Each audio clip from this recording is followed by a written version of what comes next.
Hey everyone, talking about Patchouli Intense by Parfums de Nicolai. The notes in this are lavender, Turkish rose, geranium, bourbon, frankincense, sandalwood, bay oil, cinnamon, patchouli, leather, amber, and vanilla.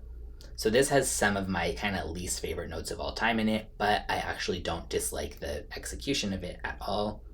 I think the frankincense here goes super well with the patchouli actually, and bringing out kind of the smokier side of the patchouli instead of it being the more like dirty, earthy type. The citrus, rose, and geranium just add this kind of like bright freshness of just ray of sunshine to it. Like the rose here is not typical rose, it's very kind of like mild and fresh and well blended.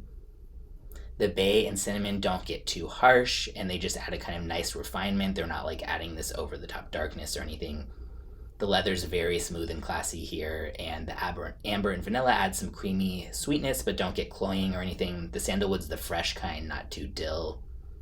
And I think the lavender is used nice and lightly here without going too powdery. It doesn't get really old school or anything.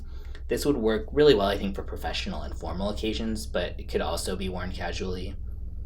Pretty versatile across seasons and weather, except I wouldn't wear this on super hot days. I would say this isn't a critique for me because I don't mind this part, but the name is totally misleading.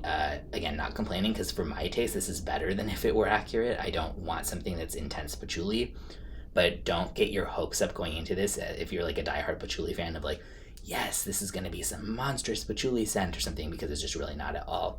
Great longevity and projection. This is unisex leaning masculine, goes for $202 for 100 ml.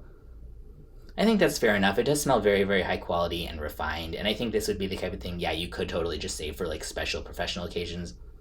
I wouldn't say like date night type of special occasions. I mean, to me at least, it's not like sexy or something, but it is like nice in a professional, formal way that's not boring, but also isn't too gaudy or something weird that would just be like inappropriate for that environment. So yeah, I will link in the description where you can get a bottle or sample.